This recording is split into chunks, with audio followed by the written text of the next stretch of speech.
Leo hii tunafanya mahafali hii ya 26. Shule ina jumla ya wanafunzi 820. Ikiwa kati ya hao wanafunzi 400 ni kutwa na wanafunzi 420 wanakaa bweni. Shule hii ina wafanyakazi 47 ikiwa walimu 35 na wasiokuwa walimu wako 12. Mafanikio.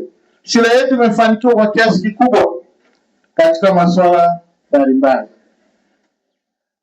Moja, ongezeko la wanafunzi.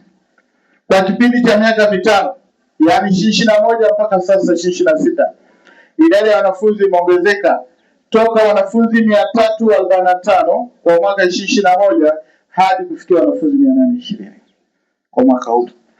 Hii imetokana na utulivu mkubwa uliopo katika jumuiya ya wazazi, matokeo mazuri ya mitihani ya taifa, uongozi wa shule imara pamoja na ushirikiano mzuri wa watumishi. Pili, kuanzishwa kwa masomo ya Kifaransa na Kichina. Ndugu mgeni rasmi, kutokana na swala la utandawazi, shule ya sekondari Mbalizi imefanikiwa kuanzisha masomo ya Kifaransa na Kichina kwa lengo la kuwafanya wanaohitimu kuingia kwenye ushindani wa soko la dunia kwa upande wa masuala ya biashara, ajira na mambo mbalimbali ya burudani. Tatu, mahusiano mazuri baina ya shule na majirani. Ndugu mgeni rasmi, kwa kipindi cha miaka mitano hii tumefanikiwa kuimarisha uhusiano wa shule na jamii inayotuzunguka, jambo ambalo limesaidia kuongeza idadi ya wanafunzi. Na washukuru sana bodi ya shule, management ya shule, watumishi, viongozi wa chama na serikali kwa pamoja. 4, kuanzishwa kwa somo la kompyuta na matumizi ya tehama katika ufundishaji na ujifunzaji wa masomo mbalimbali. Pia tuna maabara nzuri na walimu mahiri wa masomo hayo. Hata hivyo, shule yetu imeunganishwa na mtandao wa internet unaosaidia walimu na wanafunzi katika swala la ufundishaji na kujifunza. Lakini pia kwa upekee, matokeo mwaka jana tulikuwa na division 1 138, division 2 61 na division 3 16. Hatukuwa na 4 wala 0. Mheshimiwa mgeni rasmi, palipo na mafanikio hapakosi kuwa na changamoto. Changamoto ya kwanza, wazazi kuchelewa au kushindwa kabisa kulipa ada za wanafunzi kwa wakati na kusababisha usumbufu kwa wanafunzi wanaporudishwa kufuata ada. Pili, uchakafu wa majengo. Tatu, madeni makubwa kutoka mifuko ya kijamii ya kiserikali. Matarajio yetu ya baadaye. Mheshimiwa mgeni rasmi, shule inatarajia kufanya yafuatayo ili kuboresha mazingira ya kujifunzia na ufaulu wa mitihani. Kwanza, kujenga maabara kubwa za sayansi.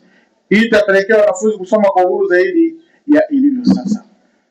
Pili, kuendeleza ukarabati wa miundombinu chakavu kama vile madarasa, mabweni na kadhalika.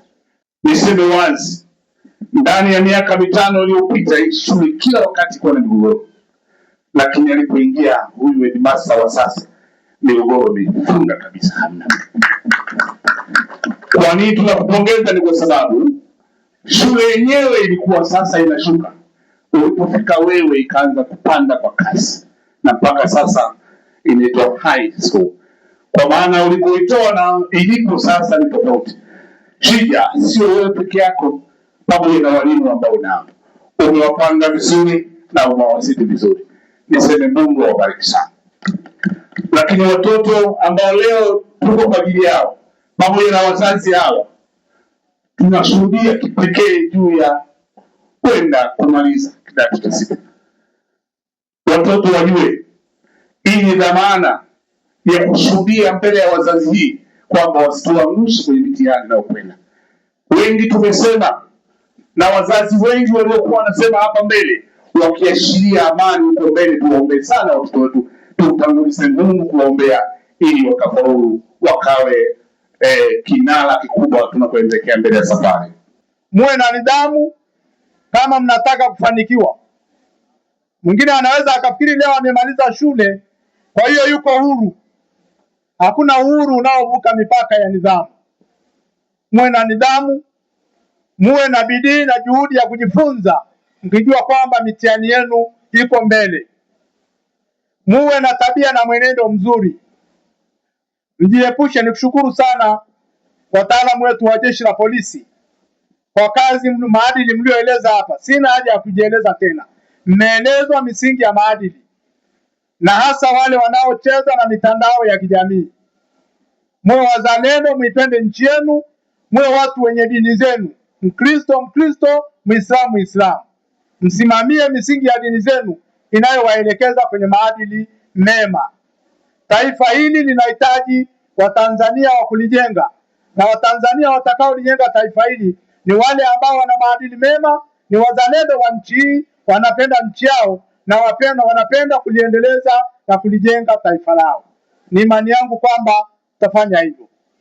Jambo la nne, ndugu zangu wazazi wenzangu, na mimi ni mzazi hapa leo, na niungane na ninyi wazazi kwa kuwaleta watoto wenu kusoma katika shule hii.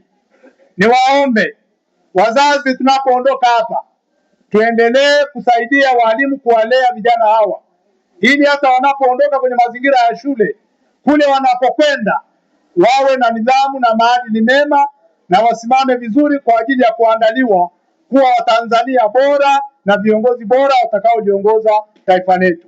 Kwa hiyo wazazi, tusiondoe majukumu yetu ya kusimamia watoto hao.